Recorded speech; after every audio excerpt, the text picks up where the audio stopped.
Glórias a Deus. Paz seja convosco. Amém. Amém. Hoje tem almoço fora, Naldinha? Amém. Ô, Glória! Naldinha, quando ela aparece, quer dizer que tem alguma festa, né? Como sofrer, eu não fico em casa por beleza, né? Fico por necessidade. Não, mas fica por beleza também, porque você é uma pessoa muito bela, né? Glórias a Deus. Pelos cabelos. Certo? Vamos começar pelos cabelos. Cabelos, seus cabelos brancos, bonitos. Glórias a Deus. Estamos tratando nesse primeiro período sobre santidade. Temos tratado de vários temas dentro de santidade. E nós começamos na semana passada mais uma parte desse negócio, mas falando sobre santidade prática. Muito que nós falamos de santidade são coisas teóricas e às vezes difíceis da gente pensar, alcançar ou imaginar. E aí esses conceitos eles ficam muito mais no sentido de algo que a gente olha como um quadro bonito do que realmente algo que a gente pode colocar em prática. E esse tema, esse tópico, ele vem exatamente trabalhar isso, a santidade prática. E fazendo um breve resumo da semana passada, eu falava que alguns são pobres, outros ricos, alguns inteligentes, outros menos inteligentes, mas todos temos que ser santos. Independente da sua condição social, independente do seu grau de escolaridade, você, eu, nós temos que ser santos.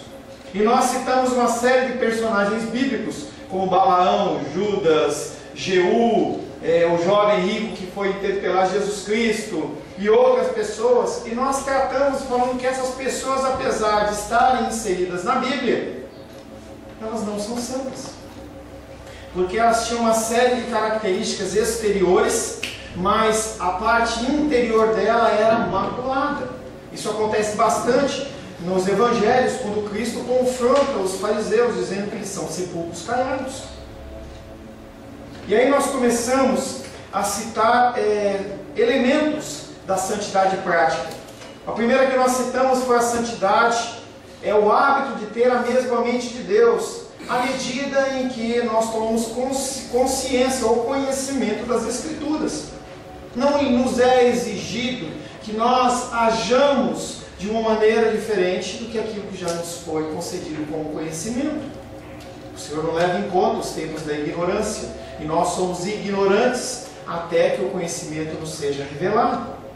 Nós falamos que um homem santo, ele se esforça por evitar todo pecado, qual? Conhecido.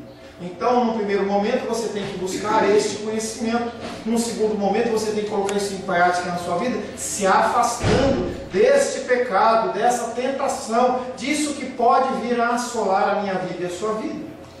Falamos também que o homem santo, ele deve se esforçar por ser semelhante ao Senhor Jesus Cristo. E aí nós podemos sim tomar Jesus Cristo como um exemplo. Como um homem que veio na terra, foi tentado em todas as coisas como eu e você. Ah, pastor, mas naquela época não tinha internet, mas tinham outros tipos de tentação que eram semelhantes. O cerne da tentação é o mesmo, só muda os meios de divulgação. E ele em tudo foi tentado. E em nada ele caiu. E nós podemos olhar para o nosso Jesus Cristo como um exemplo. Que em nenhum momento ele sacou a autoridade dele falando assim: olha, eu sou Deus, você sabe com quem você está falando? Não.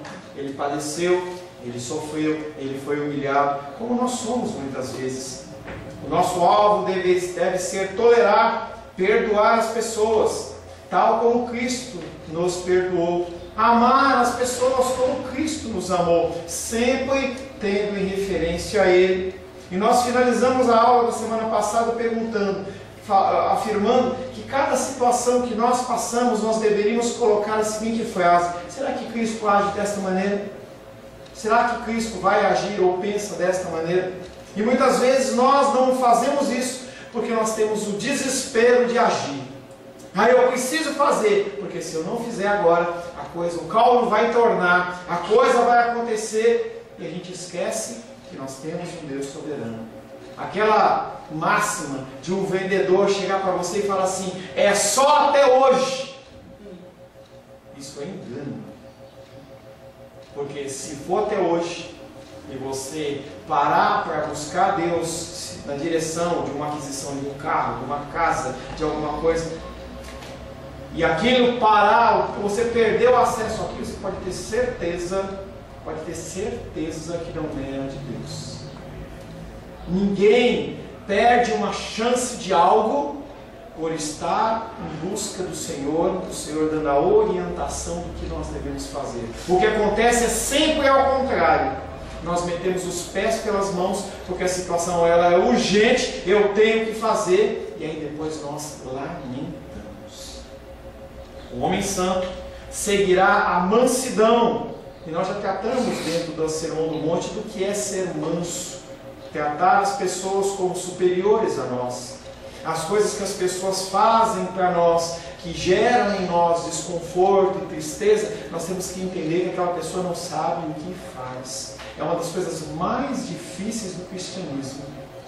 Nós conseguirmos entender ou deixar passar, ou não querer tomar os nossos direitos. Pastor, Fala, meu amor. eu penso assim, não sei se estou correta, que muitas vezes não é que a pessoa não saiba o que ela está fazendo. Ela pode estar naquele momento sendo um instrumento de Deus, né? Mesmo no mal, um instrumento de Deus para a nossa correção, para nós nos achegarmos mais ao Senhor, porque a palavra é bem clara quanto a isso, no sentido assim, que como cristão nós vamos padecer perseguições, nós vamos viver uma vida de uma teologia do sofrimento mesmo, que nós vamos sofrer para poder nos achegarmos mais ao Senhor, que é uma maneira que Deus tem para nos tratar. Então, Concordo assim, plenamente com eu você. não vejo que seja a pessoa não sabe. Ela pode estar embrutecida e até mesmo cauterizada a mente dela. Mas ela. Eu pego duas passagens. Uma que está lá em Coríntios e aquela passagem de Estevão.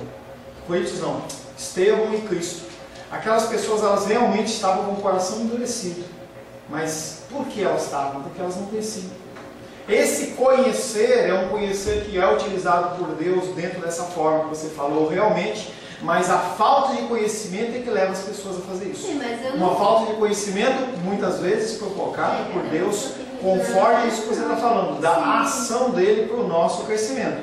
Mas a ação das pessoas é uma ação porque eles não sabem. Não é que não sabem de não conhecer. Nós falamos no culto de domingo à noite, semana passada. Os fariseus, os escribas sabiam que Cristo era o Messias. O fazer não saber é um saber das consequências, ou pelo coração deles ter sido endurecido pelo Senhor, mas é conhecimento e sabedoria. Porque uma pessoa que sabe e conhece, ela não faz. Mas e o que dizer das pessoas que sabem, conhecem e fazem? Porque... Iníquos. Sim, então tem muita gente dentro da igreja que é iníquo. Se tem muita gente, para mim a maioria da igreja, tá? A maioria da igreja, já falei para vocês alguns meses atrás sobre um estudo que foi feito lá em São Paulo sobre as igrejas, o que se prega nas igrejas. E se olhou a igreja presbiteriana, batista, assembleia e as outras, 95% do que é pregado no altar não está na Bíblia. 95% das coisas que estão sendo pregadas no altar não está na Bíblia. Em que as pessoas elas criam as suas teologias, elas criam as suas formas de agir. Estava ontem indo dar aula em Planaltina. E aí estava uma campanha de uma igreja, uma grande igreja. Solo Santo, você já sabe o que é, só pelo nome, né? Solo Santo, vem aqui tocar no Solo Santo. Aí as pessoas vão lá, colocavam a mão na terra, que aparentemente vem de Israel, e aí um monte de testemunho de cura, de não sei o que. Venha mais cedo para você pegar água na sua garrafinha, a água do poço, não sei de quanto, não sei se trouxeram água de Israel, não sei dizer, entendeu? Mas aquela água é a água que vai trazer a cura para você. Essas coisas, quando você pensa no âmbito de igreja, você pegar um queijo, não é queijo do mineiro, não, um queijo, você imagina um 100%. Essas igrejas, elas fazem parte de mais de 70%, 80%. Os membros das igrejas, Brasil, estou falando de Brasil, elas fazem parte de igrejas como essa, em que a gente vê toda sorte de coisas. Então, quando nós vemos essas pessoas, elas estão fazendo aquilo que não está na palavra. E elas são embrutecidas, sim. São embrutecidas, sim. São instrumentos do Senhor, com certeza. Muitas vezes nós passamos por situações como essa para que nós cresçamos. Com certeza. É algo que eu sempre falo dos meus alunos. Nunca deixe que alguém fale para você: olha, o tempo que você passou em lugar XYZ é lixo. Não, não é não. O Senhor, que Ele é soberano hoje, Ele era soberano antes. E Ele permite que a gente passe por lugares para nos formar no contexto que nós somos hoje. Se eu, pastor Paulo, sou o que eu sou hoje, eu passei pela igreja do pastor Jonas, passei por uma outra igreja, trabalhei com batalha espiritual. E são coisas que fazem parte do meu currículo perante o Senhor, ao qual Ele me utiliza segundo essa forma de agir. E pastor, a gente também não pode pensar o seguinte, como está aqui em 1 Timóteo no capítulo 4, que nós estamos vivendo dias que estão cada vez mais próximos, manifestando a volta do Senhor, porque diz que, expressamente, ele fala aqui, né, que o Espírito expressamente diz que esses homens seriam amantes de si mesmos, estariam com a mente cauterizada, né, e assim, que eles dariam realmente ouvidos à doutrina de demônios, mas porque a gente pensa claramente que Deus é o Senhor da igreja, Deus é o Senhor da história, Ele tem o controle de tudo, então tudo isso é a permissão do Senhor. Não é só permissão, Cláudia, para mim Ele é determinação do Senhor. Porque o Senhor, Ele coloca os pratos de lentilha na nossa presença para ver para onde você vai. O que nós desejamos, o que o nosso coração entenda. Então, não é ação de Satanás. As pessoas acham que Satanás ele é todo poderoso, ele sai fazendo. Hoje Deus vacilou, estava olhando aqui com a Edilene, aí não olhou, puxa, Satanás pegou a Edilene e deu uma rasteira nela. Caramba, Deus pegou, não é assim. Mas é o que as pessoas pensam. Entendeu? A figura de Satanás, de Jesus Cristo, Ele é o cabeça de todo o principado e potestade. Ele está acima. O que acontece é que a nossa mente não entende a ação de Deus. Muitas vezes, inclusive, através da ação de Satanás. O homem santo seguirá a mansidão, a longanimidade. Nós temos que ter uma paciência, gentileza, brandura, controle sobre a própria língua. Haverá de tolerar muito abuso, de exercer clemência, de deixar passar muita coisa, de ser lento no falar em defesa dos seus próprios direitos. Vemos um brilhante exemplo disso, por exemplo, no comportamento de Davi. Abra aí Números 12, 3, por gentileza. Não, Números não, 2 Samuel 16, 10, perdão. 2 Samuel 16, 10. Como eu não ouvi a voz da Navina cantando, eu quero ouvir a voz dela lendo agora. 2 Samuel 16, 10. Não faz isso não. Tem que dar uma salvinha para ela. Não dá a língua não. 16, 10. 2 Samuel 16, 10. Respondeu, porém, o rei: que tenho eu convosco, filhos de Israel? Se ele está amaldiçoado por teu Senhor lhe disse: amaldiçoa a Davi, quem diríamos? Porque assim faz. Esse contexto dessa história de 2 Samuel 16, 10 é: o filho de Davi se levanta contra ele. Davi que foi ungido, Davi que foi consagrado por Samuel, não era qualquer um, não era o pastor Paulo, foi Samuel, foi perseguido por quantos anos? 15 anos, 20 anos, 15, né? 15 anos perseguido, assumiu o trono. E aí o filho dele se levanta contra ele e ele é obrigado a sair de carreira. Enquanto ele está indo, esse homem chamado Simei vê lá Davi, começa a falar mal dele, começa a tacar pedra nele. Davi, guerreiro, ele não era velhinho não, ele não tinha 90 anos não. Ele podia muito bem pegar a espada dele e dar uma coça nesse Simei. E as pessoas ficaram todas indignadas perto dele. Ele fala: não, deixa para lá. Deixa para lá. Não vou preocupar com isso. Outro exemplo, em Números capítulo 12, verso 3, por gentileza, alguém abre. Gênesis, Êxodo, Levítico, Números. Números 12, 3. Ora, Moisés era homem muito manso, mais do que todos os homens que havia na terra. É isso mesmo? Sim. 12, 3? Números 12, 3. É isso aí mesmo. Moisés, ele era um homem manso. Moisés, ele foi comissionado pelos anciãos. Moisés recebeu a ordenança do Sinédrio, da direção da igreja. Não, foi o próprio Deus. Um homem, em toda a Bíblia, tirando Cristo, que teve mais acesso a Deus de uma forma sobrenatural. Manifestação da sarça ardente. Fica 40 dias, o único homem De Adão até o último que ficou 40 dias sem comer e sem beber. Jesus ficou sem 40 sem comer, e ele ficou sem comer e sem beber. Isso não existe biologicamente, ele estava no sobrenatural do Senhor, é o conhecido mistério. E ele estava lá, acesso com Deus, falava com Deus, o rosto dele brilhava, não era um brilho de apaixonado, aquele brilho, ele era obrigado com o brilho que as pessoas ficavam assustadas. Moisés, Deus falava com ele, ó, se você não for comigo, eu não vou. E é intimidade.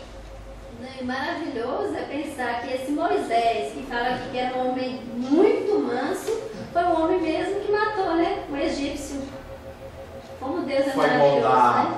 E aí esse homem, certo momento, Miriam olha e fala assim, Moisés está se achando. Não é, Arão? Sei não. Ah, Deus fala por mim, fala por você. Você viu? Olha lá, hein? No dia das pragas, ele usou foi você, não foi ele. E aí Deus se levanta e põe lepra na bichinha. Moisés vai lá, pô Deus, misericórdia, Deus. Se fosse a gente, falava alguém assim, queima Jesus, queima Jesus. Mansidão. Outro, o homem santo seguirá o autocontrole e a abnegação. Primeiro o outro, autocontrole, você tem que se controlar. Eu tenho que me controlar. Foi uma coisa muito interessante.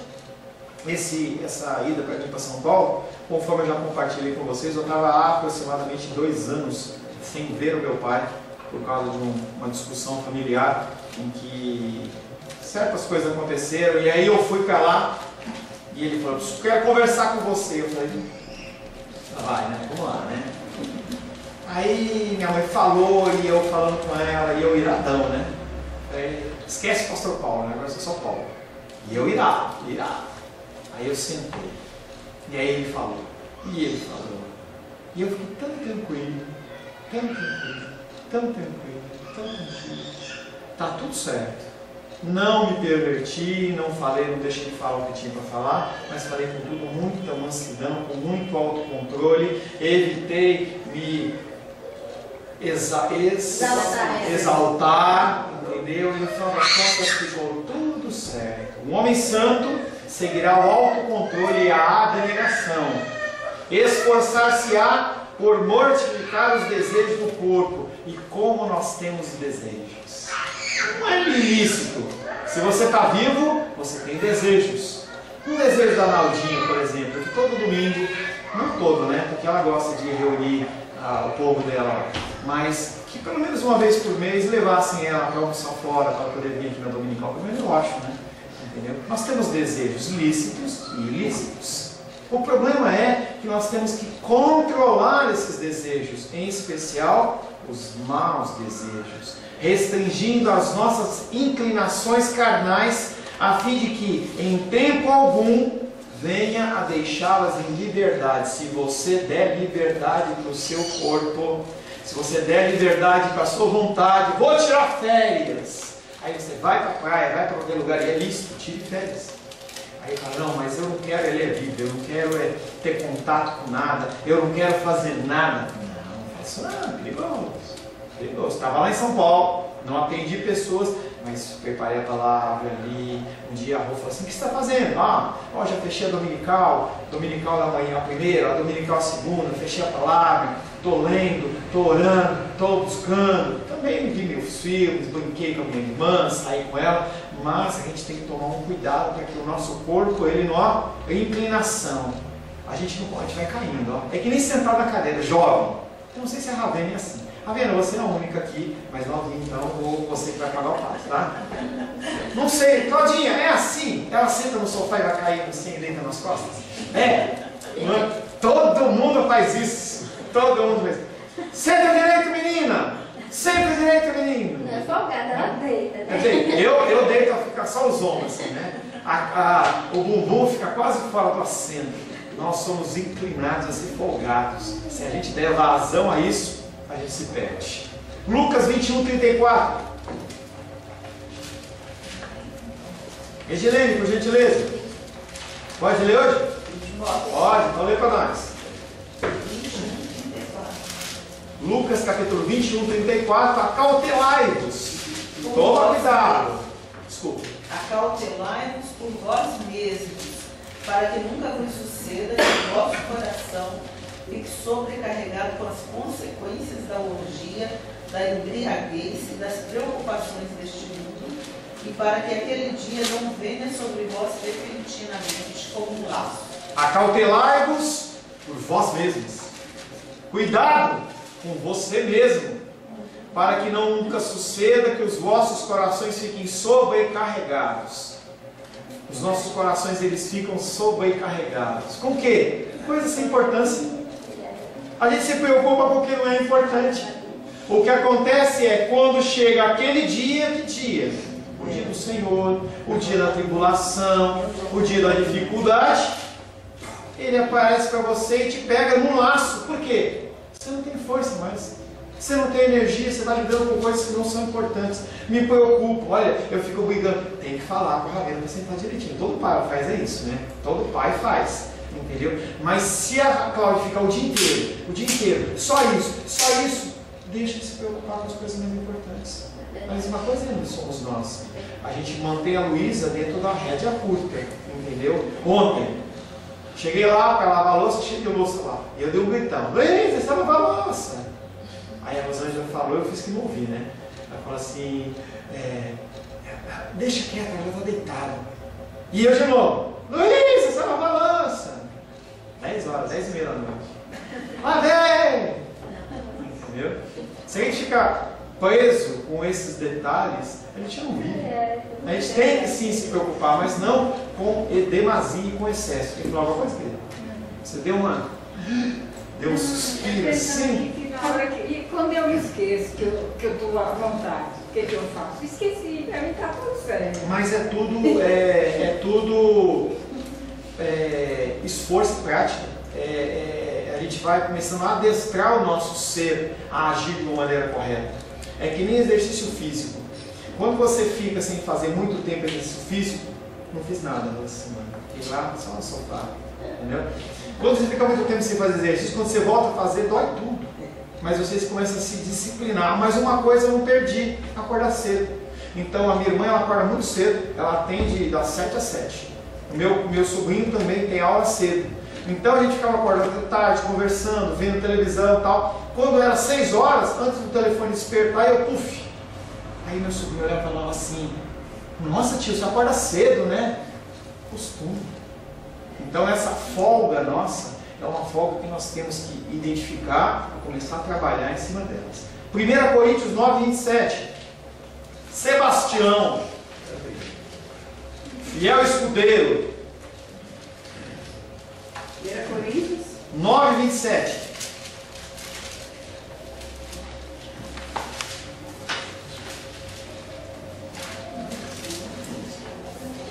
Coríntios 9, 27. Mas esmurro o meu corpo. Obrigado.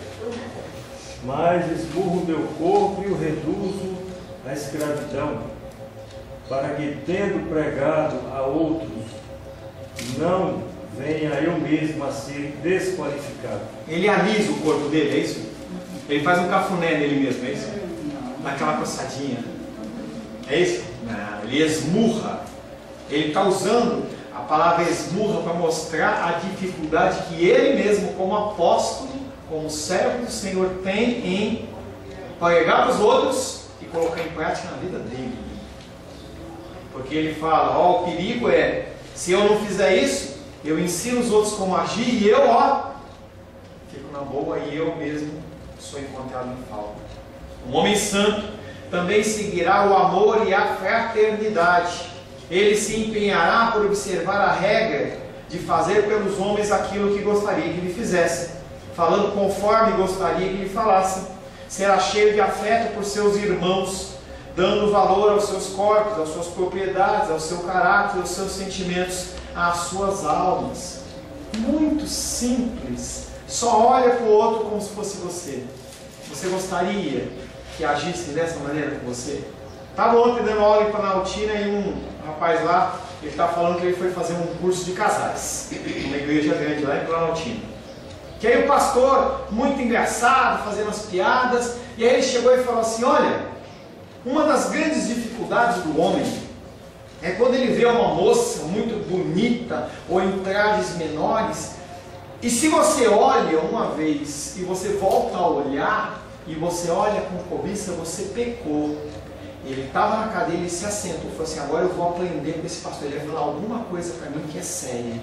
E aí o pastor falou assim: sabe o que você faz? Não tira o olho da primeira vez, que na segunda você não peca. Você acha que o cara vai falar uma besteira dessa?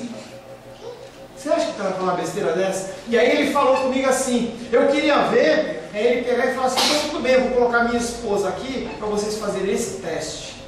Será que ele iria gostar que as pessoas olhassem com cobiça para a esposa dele? Não. Então é dessa mesma maneira que ele não pode nem fazer, nem ensinar os outros a fazer.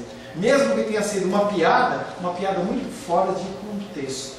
Qualquer ação que você quiser fazer, haja como se fosse para você. Estava na fila, tá? Fui comprar 3 barras de chocolate para minha esposa, parei lá na fila, e a hora que eu vi, eu não tinha visto que estava no preferencial, porque estava vazio. Aí eu olhei para trás de uma senhorinha, eu tenho uns 80 anos. Aí eu falei assim: senhora, me desculpa, porque eu estou aqui na fila do preferencial. Não, meu filho, fica em paz, fica tranquilo. Fica tranquilo. Eu falei assim: mas eu faço questão que a senhora passe na minha frente. E eu fiquei naquela discussão com ela, enquanto tinha outra pessoa na frente lá, até que ela ficou na frente. E ela olhou para mim assim: eu tenho muita saudade disso, filho. Eu falei: do que, né? Cavalheirismo, gentileza. Agora com esse negócio de feminismo, você não pode dar a vez para a mulher porque você está fazendo assédio sexual. Que besteira, como era bom na minha época, em que as pessoas abriam a porta do carro para mim, em que as pessoas puxavam a cadeira para eu sentar. Gentileza. Da mesma maneira que eu gostaria que eu tivesse naquela idade dela, que alguém desse a vez para que eu pudesse passar na frente, eu pudesse voltar, porque as pessoas com mais de 80 anos se cansam mais fácil. Então a gente tem que pensar nos outros como se fosse conosco. Romanos 13:8, por gentileza. Rosângela, por gentileza. Romanos 13:8.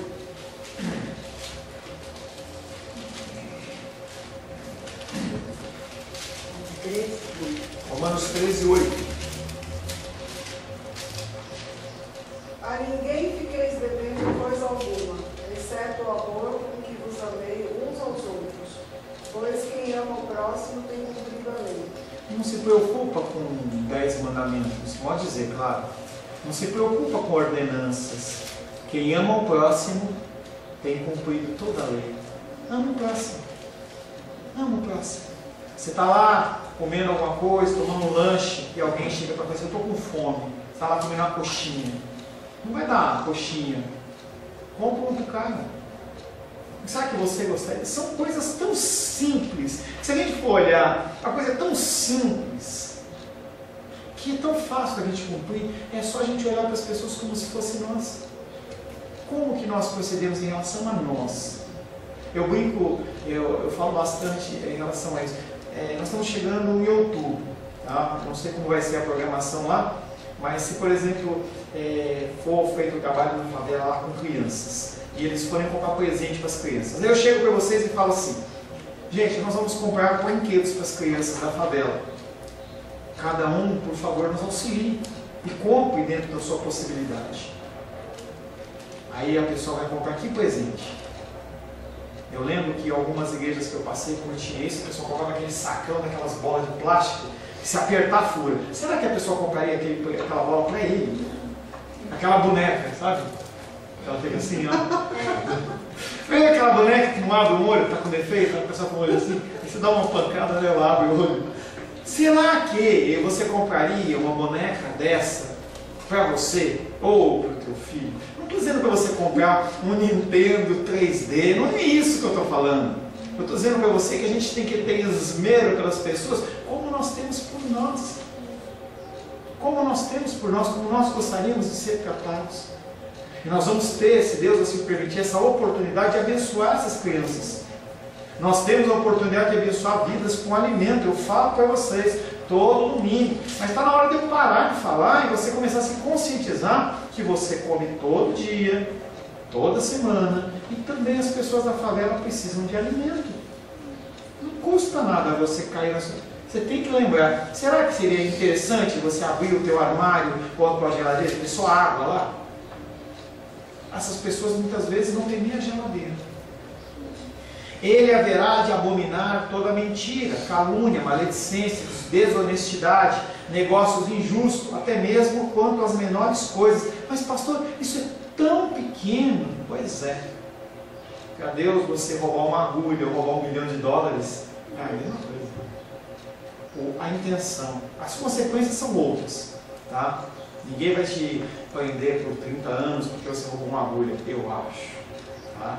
Mas você tem que entender que a intenção do teu coração é que vale. Como você age em relação a essas coisas? Uma senhora lá em São Paulo ficou 4 meses presa na cadeia porque roubou uma latinha de margarina de 250 gramas, porque a filha estava comendo pão seco, pediu que queria margarina. Ela ficou 4 meses na cadeia. E há muitas ações como essa que ocorrem. Há muitas coisas como essa que ocorrem. Ele haverá de abominar toda mentira, calúnia, maledicência. Dentro da história da igreja, o ciclo e o côvado dos santuários eram maiores do que os de uso comum. Os sacerdotes que controlavam as ofertas no templo, eles chegavam e falavam assim: olha, essa ovelhinha aqui é a ovelhinha que pode ser sacrificada no altar, mas eu trouxe outra. Não pode, é essa. Tá bom, então eu vou comprar a ovelhinha com o meu dinheiro. Não, não pode, tem que ser com o meu dinheiro, você tem que trocar primeiro. Quanto que vale? Ah, eu decido. Mas é 1 quilo, então é sei lá, uma moeda de prata. Você vai lá e pesa. Pô, mas essa moeda está mais leve, está mais pesada. Não, eu que faço. Isso acontecia no templo, no jeito de quê? Fraudar as pessoas. Fraudar as pessoas. O ciclo e o côvado dos santuários eram maiores que o de uso comum. O crente santificado esforçar-se-á por adornar a sua religião com sua conduta externa exemplar, tornando-a atrativa e bela aos olhos de todos ao seu redor. Infelizmente, quão são condenadoras as palavras, por exemplo, do Sermão do Monte, quando comparados às condutas dos cristãos que se dizem cristãos, que é o que Claudinha falou, a maioria. Você não tem que viver o cristianismo do jeito que você quer ou dentro do seu padrão. Você tem que viver segundo o padrão das Escrituras. Não é o padrão que o pastor Paulo quer. Não, a partir de hoje, todo mundo tem que vir de branco, que nem eu. As mulheres elas têm que usar uma saia até o pé. A santificação não é das coisas que eu faço, é do que eu falo, e sim do que a palavra diz. Tudo que eu falar e não tiver nas Escrituras, você simplesmente apaga e deleta. Talvez dê até uma risadinha só para me alegrar, mas deleta. O homem santo seguirá o espírito de misericórdia e benevolência para com o próximo. Não ficará ocioso o dia inteiro. Não se contentará apenas por não estar prejudicando a ninguém. Eu não prejudico ninguém. A ação, como na época da graça, é sempre algo ativo e não uma coisa passiva. No Antigo Testamento as pessoas eram encontradas como pessoas passivas. Então eu não fiz, eu não pequei. Você deixar de fazer, agora é pecado. Você deixar de ajudar, é pecado. Estava vendo um filme ontem sobre pessoas que ao redor do globo fazem ações humanitárias em lugares como Camboja, Vietnã, Índia, China, lugares que ninguém conhece, ninguém presta atenção. Eu não estou dizendo para você ir fazer esse tipo de coisa, vou largar todas as minhas coisas e agora eu vou para a África. Não é isso. Mas nós temos uma obra social aqui, ao qual o Senhor tem nos privilegiado de nos ajudar. Não estou falando para o irmão Cláudio com dificuldade motora, Lourdinha, lá é ribanceira, cheia de buraco, quem já foi sabe, é difícil a caminhada. Mas pessoas mais jovens, gente, vamos nos envolver. Deixa de dormir uma manhã no sábado e vai. Deixa de ir e fala assim, vou ajudar, quero participar. Se envolva com as pessoas. Se envolva com as pessoas. É a ação da misericórdia, benevolência para com o próximo. Não se contentará apenas por não estar prejudicando ninguém, mas procurará fazer o bem. Procurará ser útil em sua época e em sua geração, aliviando dentro do possível as necessidades espirituais e a miséria humana ao seu redor. 2 Coríntios capítulo 12, verso 15. 2 Coríntios capítulo 12, verso 15. Eu de muito boa vontade gastarei e me deixarei gastar pelas vossas almas, ainda que amando-vos cada vez mais, seja menos amado. Na minha versão, eu de boa vontade me gastarei. Eu não vou olhar para os meus desejos, eu olho para as necessidades dos outros. É algo que a sociedade, ela luta exatamente ao contrário. Nós estamos remando numa correnteza ao contrário. Porque a sociedade diz, você tem que ser feliz. Faz o que você for necessário para você ser feliz. E as Escrituras, através do apóstolo Paulo, fala, eu me desgasto, eu me esforço, eu me gasto, eu ainda me deixarei gastar em prol das vossas almas. Eu me esforço, eu sei que é necessário, eu sei que é preciso, eu sei que as pessoas elas são carentes e necessitadas. O homem santo seguirá a pureza de coração, temerá toda a imundícia e impureza de espírito, e procurará evitar aquelas coisas que tendam por atraí-lo a isso. E você sabe, e eu sei, o que nos atrai. Você sabe qual é a coisa que te atrai. Nós sabemos, seja comida, seja pornografia, seja qualquer coisa, você sabe o que te pega. Qual que é o teu tornozelo, o teu calcanhar de Aquiles? A história diz que tem o Aquiles, né? E aí, ali era o calcanhar dele. Era uma pessoa que era, eu acho que, não sei se espero que eu não erre a história. Entendeu? Tá aqui para falar, se não se eu então fala, então conta. Não, o senhor pode contar. Não, eu ia chutar. Porque quando fala calcanhar de Aquiles, eu imagino que eu sabia que ele era um bom guerreiro, em que ele não perdia nenhuma batalha. Sim. Mas aí, quando acontece, o ponto fraco era o calcanhar dele. Quando corta o calcanhar, quando machuca o calcanhar. Flechadas no calcanhar. Foi flechado, beleza. Tá? Então o que acontece? Aquilo tira o que? A mobilidade, tirou o que? A destreza dele. Todos nós sabemos qual que é o nosso calcanhar de Aquiles. Mesmo a alimentação. Alimentar muito, não alimentar muito, né, Cláudia? Né, irmão Cláudio? Alimentação, cuidado. Nós temos como nos afastar disso. Você percebe que a coisa está começando a tomar um cenário que você vai ser atraído, se afasta. Se afasta. Tudo isso é trabalho, é esforço. O homem santo sabe que o seu coração se assemelha a um pavio. Lembra aqueles pavios que você acende aqui lá do filme do 007? Vai embora. O homem santo sabe que o seu coração assemelha-se a um pavio e por isso manter-se-á diligentemente afastado das fagulhas da tentação. E claro que essa frase não é minha, né? Podia ser da Cláudia, que é escritora, não minha, né? Fagulhas da tentação. Quem ousaria falar sobre forças para resistir à tentação se o próprio Davi caiu? O homem que era menino dos olhos de Deus caiu. Moisés, o homem mais manso da terra, fala para a rocha, Moisés, que a água sai, pega o cajado com as duas mãos e pau! Pastor, ele fala de fagulha porque as fagulhas elas se espalham muito rapidamente, né? E ainda mais em relação ao pavio. Tentação é isso mesmo. Quem ousaria falar sobre as forças para resistir à tentação se o próprio Davi caiu? Segundo as leis cerimoniais, se o indivíduo que ao menos tocasse em um osso um cadáver, ou em uma sepultura, ou em uma pessoa enferma, tornava-se imediatamente imundo aos olhos do Senhor. Parte daquela parábola do cara que estava caído lá, como é que é o nome? Do samaritano. Não é bom samaritano, é samaritano. Tá? De bom não tem nada.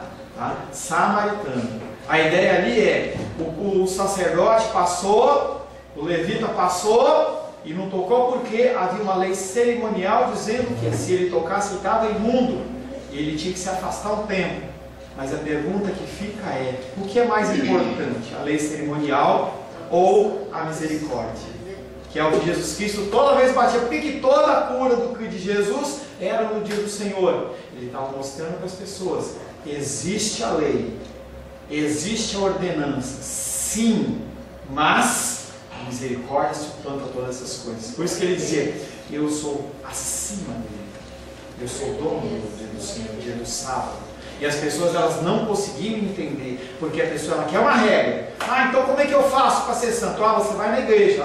Que dia? Eu vou na igreja de manhã, vou à noite, no domingo, se tiver uma reunião eu vou, e o resto do tempo? Não, aí é liberado, você faz o que você quiser. Não é liberado, não é liberado, não.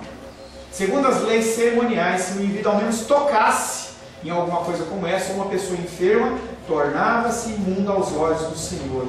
Essas coisas eram meros tipos e figuras da realidade. Poucos crentes mostram-se a tal ponto vigilantes e atentos. É muito fácil dar regras para você. A partir de hoje, você para ser santo, você faz X, Y, Z. Opa, que legal. Estava dando uma aula de pós-graduação lá na CEBI, e aí uma moça chegou para mim e falou assim: pastor, você está falando isso aí, e eu quero tanto seguir a Deus, seguir as ordenanças. Não tem um livro que você possa me indicar, que diz tudo que eu posso fazer, o que eu não posso? Quase que eu dei risada. Mas eu falei assim, tadinha, né? Eu falei assim, tem, tá aqui, ó. Mas é pela ótica do Espírito Santo. Se você ler isso aqui de uma forma religiosa, só isso. Porque aquele jovem rico chega para Jesus e fala assim: olha, como é que eu sigo você? Você tem que honrar pai e mãe, você tem que não cobiçar a mulher do próximo, você tem que amar Deus sobre todas as coisas. Jesus, isso aí eu faço tudo. Eu faço tudo. Lá em casa, todo mundo olha e fala assim: você tinha que ser levado que nem Elias. E agora, Jesus, falta alguma coisa? Falta. Dá os seus bens, vai viver comigo. Dá os seus bens para os pobres. Ação de quê? Da misericórdia. Aquele homem não consegue se libertar. Ele não consegue, porque ele olha e fala assim: bom, é melhor eu continuar vivendo aqui nos 10 mandamentos, eu continuo aqui, se eu pisar no calo da Diene, eu vou lá e levo uma pombinha para uma sacrificar, está tudo bem, eu fico na média, está tudo certo. Nós não somos chamados a ficar na média. Poucos crentes mostram-se a tal ponto vigilantes e atentos. Por quê? A maioria não faz. Então é mais fácil eu me manter na média do que querer fazer algo com excelência. Feche seus olhos. Senhor Deus, queremos agradecer ao Senhor porque mais alguns aspectos sobre a santidade prática foram ministrados nesta manhã. Nós estamos tão longe disso, Pai. Estamos tão distantes, Pai, dessa santidade verdadeira ao qual o Senhor imputa a nós. Mas nós sabemos, Pai, que toda essa jornada, toda essa caminhada é uma caminhada orquestrada pelo próprio Deus. Por isso nós nos colocamos na tua disposição, para que cada vez mais nós possamos ser constrangidos pelo teu Espírito Santo a viver de uma maneira reta e nós sermos vigilantes no nosso agir, pensar e falar. Em nome de Jesus. Amém.